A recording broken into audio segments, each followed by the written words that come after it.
All right, hello everyone. Good morning, good afternoon, good evening, depending on where you are. My name is Dixie Wolmers. I am a front-end developer at IBM, and today I'll be presenting OpenBMC UI development. So this presentation is intended to be a high-level overview of UI development in Vue and how to get started as a front-end engineer. It's not intended to teach the nitty-gritty of Vue. Some of the topics we'll cover, modernization, why we did the Vue rewrite, and some of the things we took advantage of during that rewrite. Vue development, how to get started, what each framework and library is, and how to build environment-specific builds. And lastly, how to contribute and where to go for that kind of information. So why the Vue rewrite? Previously, our UI was built on Angular.JS. It was called Phosphor-WebUI. We decided as a community to switch over to Vue because Angular.js reaches its end of life June 30th, 2021. So what does that mean? That means Angular.js is no longer going to be supported and updates aren't going to be made. So as a community, we decided to switch to Vue, and the replacement UI is called WebUI Vue and can be found on GitHub. The reason we chose Vue is because Vue has a large community and robust documentation of all Vue libraries. It's component-based and it allows developers to focus on features over framework development.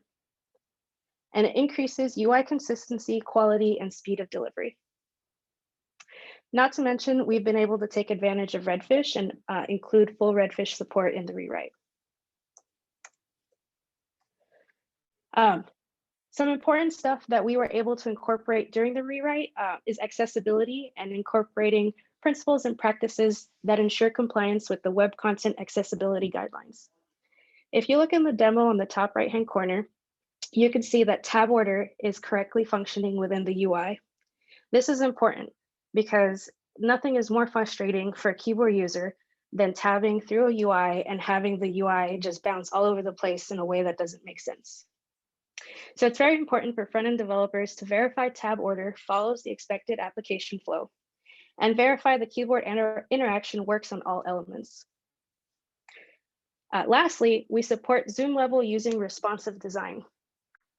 Many users who use the UI have said that they use multiple screens on one display. Some may even use a mobile device. So responsive design is very important in allowing users to be able to see all the content on the UI. And as a best practice, always favor semantic markup over ARIA. We don't want to make fake components, fake buttons, and then just throw in a bunch of ARIA to make it work. That's not good practice. No ARIA is better than bad ARIA. Another thing we took advantage with the Vue rewrite is translations. We use Vue I18N plugin to incorporate JSON-based language files. Language preferences can be set on the login screen, and they persist on the session through local storage. Internationalization is also new in the Vue rewrite. We follow the date and time format ISO 8601 standard of year, month, day, and 24-hour time. Users can update this from profile settings, and then they can update their date and time preferences on the date and time settings page. Now let's get into Vue development. I joined the OpenBMC team last March, back when the UI was using Angular.js. And one thing that I was dying for when I started on the project was documentation. So as part of the Vue rewrite, we incorporated documentation right inside of the repo using VuePress. VuePress is a static site generator optimized for technical documentation. It's as easy to update as updating a README. So anybody can contribute and we welcome all contributions.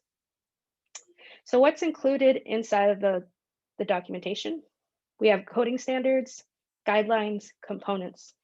Each section is full of detailed directions and guidelines and instructions. The purpose of the documentation is to help the community customize the UI and just keep up with consistency and quality of future UI development. You are able to run the docs by running npm run doc serves in the terminal, and you can run it concurrently when testing the UI. So getting started. First, you want to ensure you have Node installed on your computer. Then run npm install. Be sure to create a .env file, and within that file, you want to set your base URL to whatever IP address your machine is set to. To compile and hot reload for development, you just run npm run serve. And as I mentioned on the previous slide, you can npm run doc serve to run the Vue press documentation. Unit tests are currently in progress, but to run unit tests, you run npm run test unit. And to run the lint checker, you run npm run lint. Some of the frameworks and libraries used in the rewrite include Vue, obviously, Vuex, Vue Router, Axios, Bootstrap Vue, Validate, and Vue I18N. Like I said earlier, I won't be teaching you how to use each one of these individually. We're just going to go with a high-level overview of how we incorporated each inside of the OpenBMC UI. For more details, you can visit the individual documentation for each plugin, library, or framework, or you could visit the OpenBMC documentation Vue Press. With Vue, we chose Vue because Vue has a very gentle learning curve. It has great documentation, and it's really easy for developers to pick up on Vue quickly. It's based off of different parts of Angular.JS and React, and it kind of abstracts away all the pain points that those two frameworks had and makes this really simple, easy to use framework that we know as Vue. Within Vue, we have single file components. Single file components allow you to conveniently write your templates, scripts, and styles all in one file. You're able to scope your styles to each individual component, which increases flexibility for styling. You're able to scope your JavaScript to a single file component, and each single file component, it comes complete with syntax highlighting. Next up, we have Axios. Axios is a promise-based HTTP client for the browser in Node.js. We use this to get our responses and requests. Some advantages of Axios are request and response interceptions, transforming requests and response data, streamlined error handling, support for older browsers, and support for protecting against cross-site request forgery. In order to use this, we want to import API from store/API in our store modules. Store modules are created using Vuex. What is Vuex? Vuex is a state management pattern and library that serves as a centralized store for all the components in our application, and it's based off of the Flux pattern from React. When we talk about state, we mean that the data that your components depend on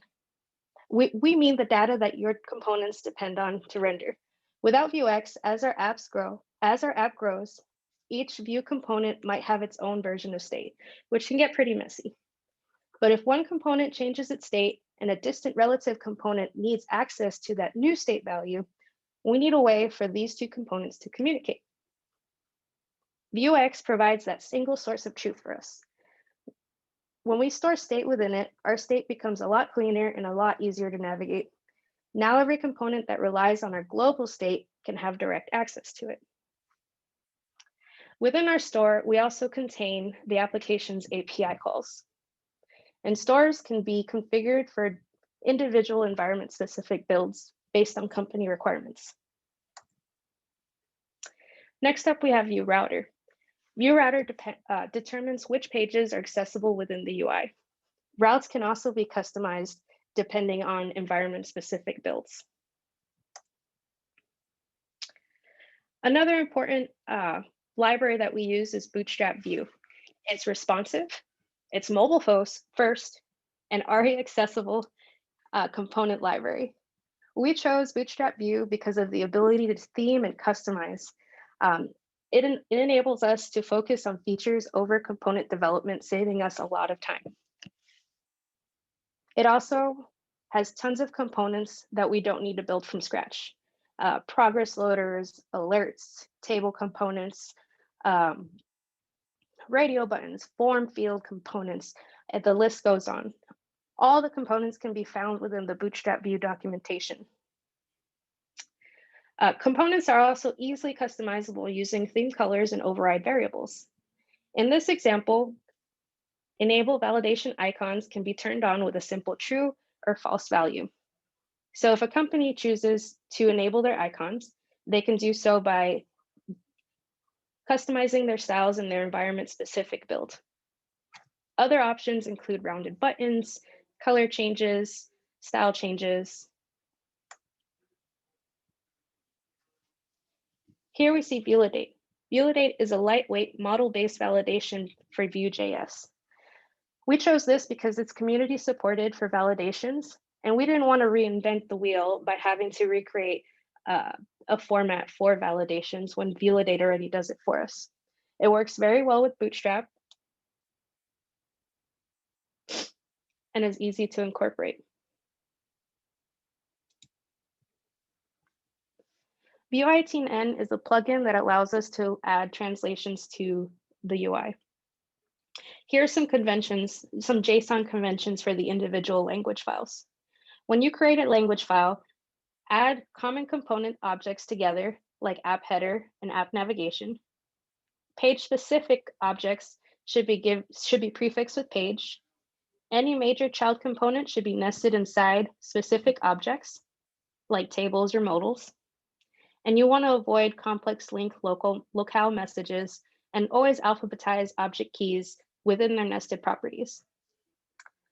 For more information, please visit the documentation link below.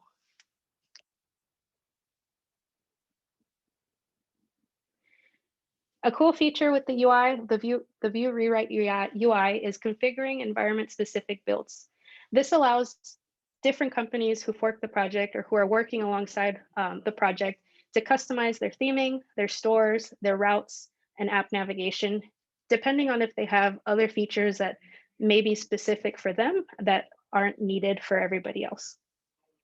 So in order to get started, you should set up your .env file in the local project or in the project group with key value pair for the new environment.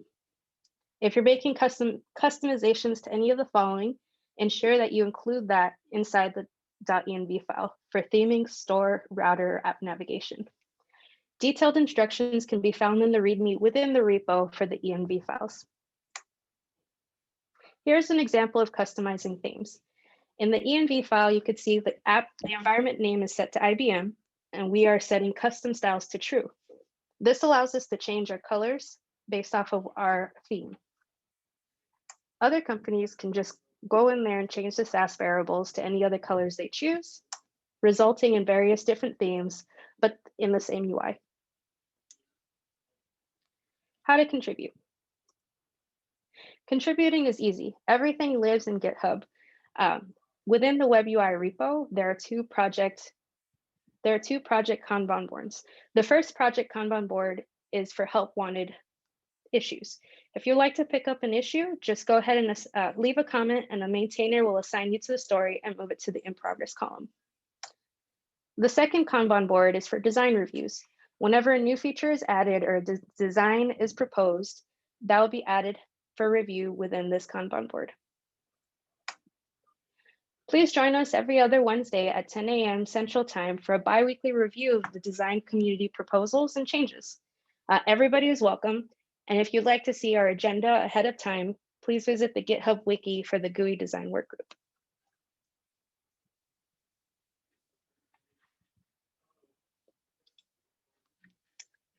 And that's all I have. So if anybody has any questions or would like to know any more information, please let me know.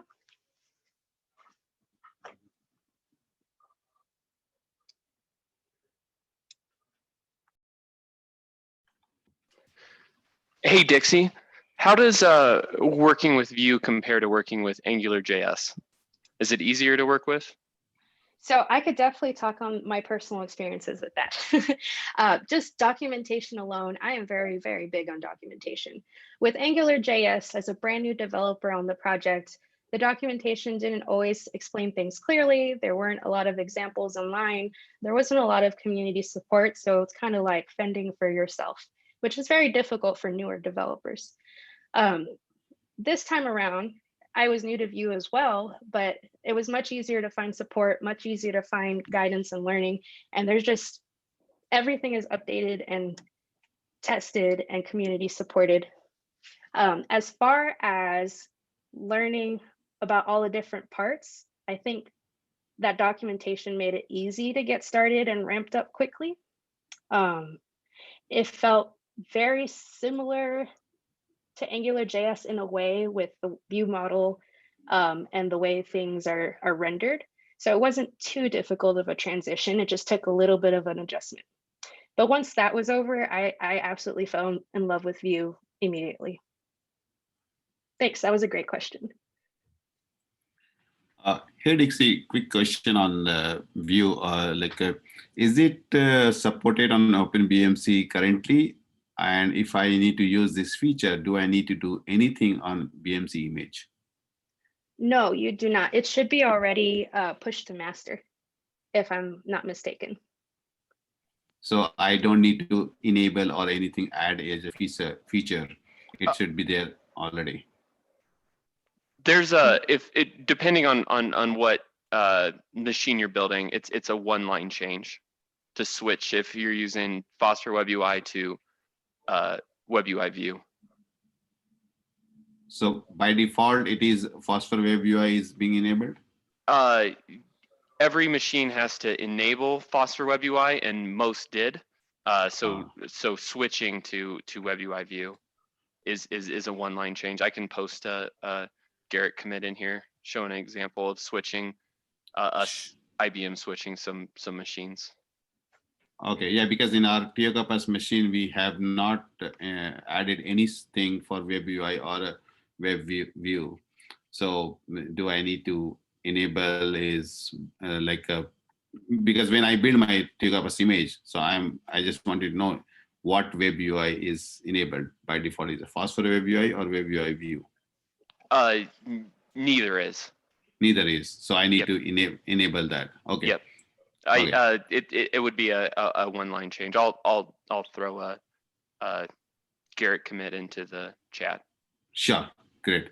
And second question on this is because I tested long back WebUI, it has all sensors and all other information. I'm assuming all the pages which were available for WebUI are also available in Vue. Yes, we're reaching parity or quite close to parity.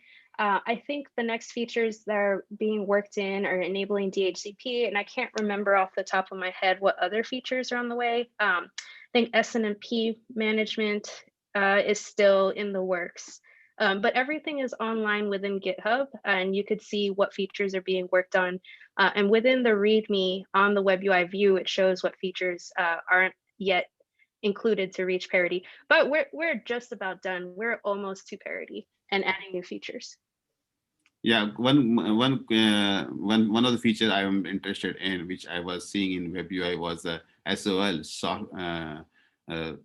for the host. So is the SOL is working, serial over lane? Yes, that's included. Okay, thank you. Yes, and if anybody wants to see, Dixie had pointed out that in the OpenBMC WebUI Vue repo, there is a project. In the issues, Gunnar has added a tag that talks about feature parity, so you can see it from that perspective. There's a few stories that are left, a couple of security pieces, but for the most part, everything is there that was in Phosphor-WebUI.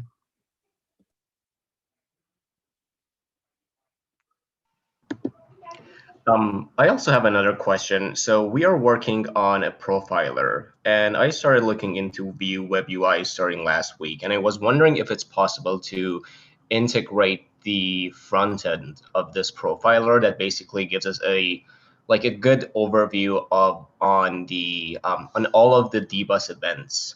I was wondering if it's possible to integrate this in the Vue WebUI, like as a separate tab, maybe under the health metrics or somewhere else.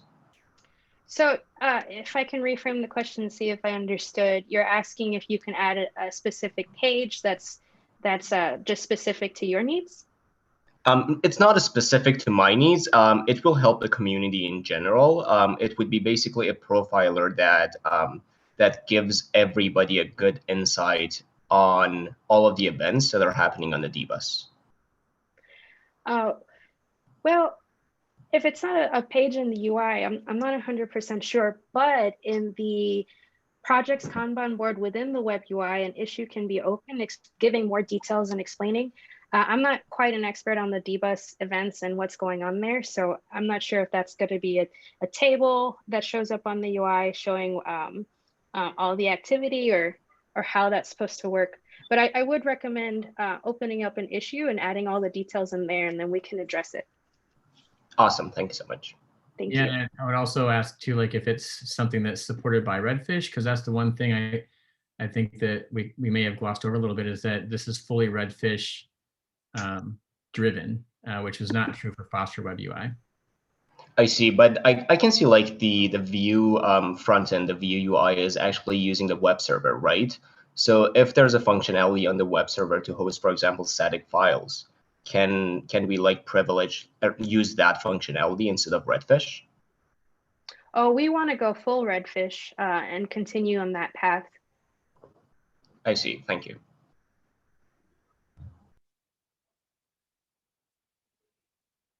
I think an question. issue would still be a good place to start, though. Yes, absolutely. Sounds good. Thank you.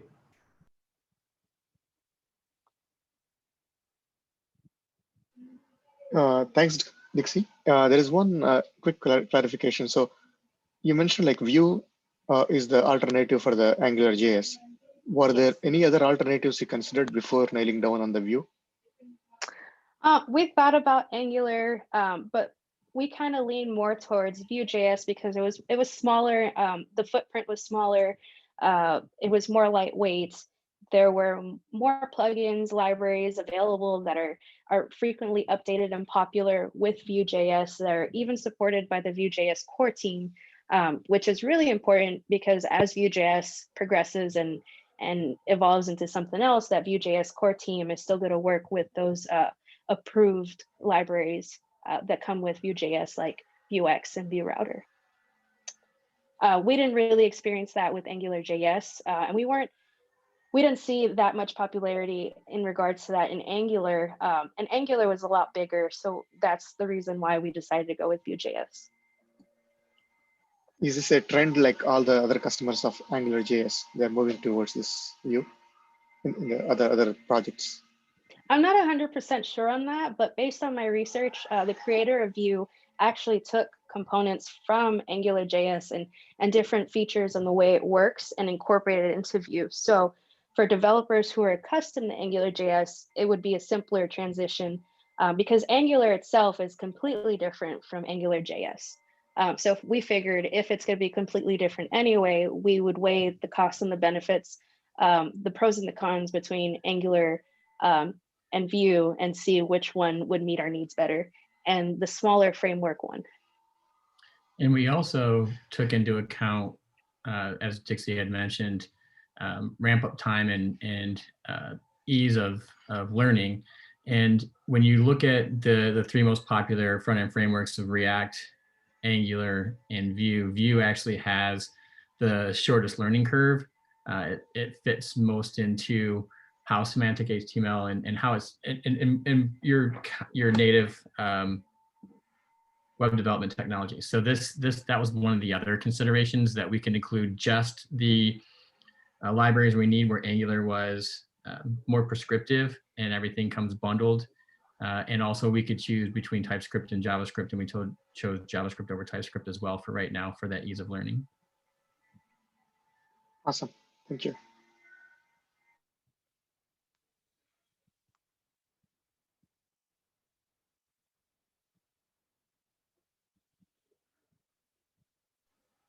Any other questions?